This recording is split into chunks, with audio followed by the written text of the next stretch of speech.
right, guys, now the fun part, right? You've put it on MLS, you've got all the pictures done, you're getting showings, you've received offers, you're communicating properly with your clients. Now you're under contract, and now you're in the inspection period. Now, guys, we all know that negotiating repairs and inspections is where most of our deals are falling apart, right? So here are some tips and tricks that I would suggest to you to give you the best chance possible to keep the deal together and serve your clients at a really high level.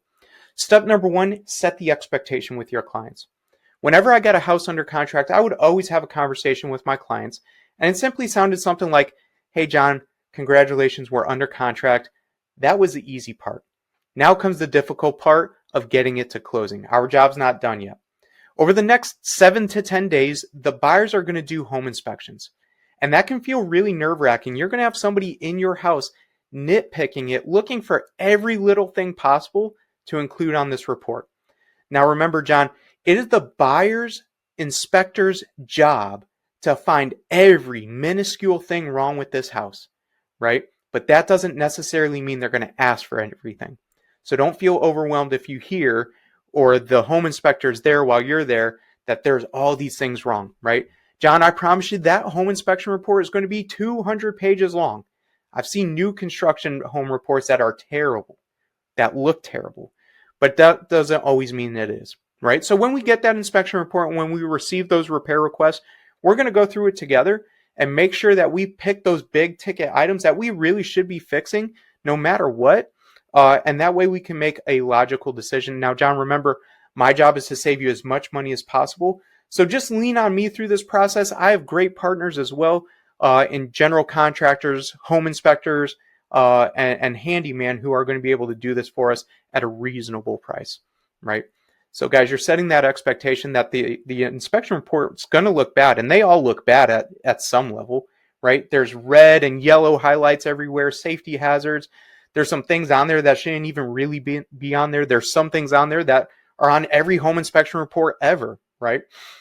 So it's your job to keep your sellers, again, level-headed. Now, guys, if you're an experienced listing agent, we've all received those off or negotiating repairs. We've all negotiated repairs or had home inspection reports and repair requests where the buyer's agent just copies and pastes the entire inspection report into a repair request list, right? And we all just kind of chuckle at that because we know that's not how it's supposed to be, but that happens. Can we agree that just forwarding that over to our sellers without doing some work on the back end is going to overwhelm them? Sending them over an inspection report with 15, 20, 30 items on that with no other explanation is going to overwhelm them? Of course, guys, please don't do that. Don't send over the inspection report or repair request over email or text without a conversation first. Now, a lot of people will say, well, Brandon, my clients prefer text communication. And that's fine for those updates, right? But at some point, and again, setting the expectation with your sellers, hey, sellers, listen, I understand that you prefer to have text communication, but there will be a point in time where we do have to have quick 5-10 minute phone calls. Inspections are going to be one of those things, right? So send them a text. Hey, guys, just got the inspection report, got the repair request. I'm doing some back end work, but I need to schedule 10 minutes of your time for a phone call to go over this with you. When works for you, right? So when you get the inspection report, what I always like to do is I always like to quantify that, right?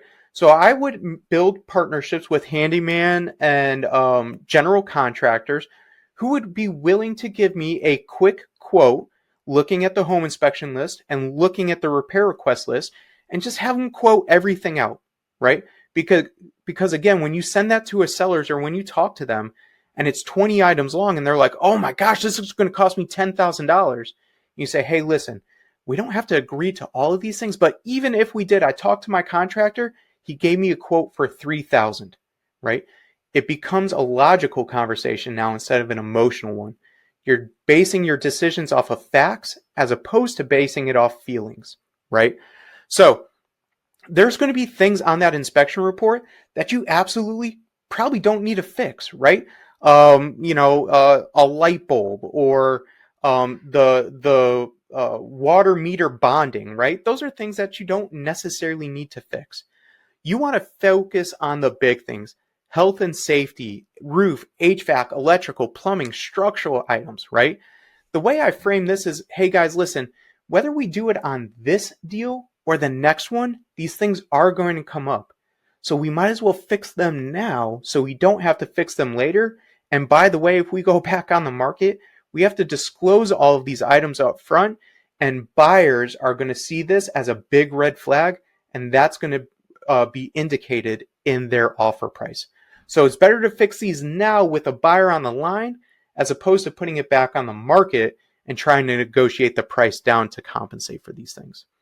So especially when you get a long list, I would focus on those big things, and then call the buyer's agent as well and say, hey, listen, this is a long list. What are the most important things to the client so I can present this to my seller and see what we can get done? Prepare and conduct the seller phone call, right? You want to have all of that stuff set out. I would even list it, I would rank it 1, 2, 3. 1 being the biggest concerns, 2, probably could fixes, and 3, the cosmetic stuff that we can go ahead and ignore. Now, there's a lot of different options that we can make. We can make some repairs or all the repairs. We could offer a repair credit. We could do none of them. We could counter with a smaller list, right? We can offer them a closing cost credit instead. So there's a lot of different options, but make sure we're doing those options based on fact. And that way you can go back to the buyer's agent and say, hey, listen, instead of doing all this, we talked to a general contractor. We're going to offer $3,000 in lieu of repairs, right? Make sure everything's written, everything documented on the necessary addendums. If it's not in writing, it did not happen, y'all. And let's see, don't forward the inspections, email or reply without a conversation. Guess on repair costs. Don't do that. Don't just tell the sellers to fix it all. Remember, you're their fiduciary. Your job is to get them the most money possible. So guys, remember, you're the quarterback here. You don't want to hand off the ball to anybody. You take care and control of this situation.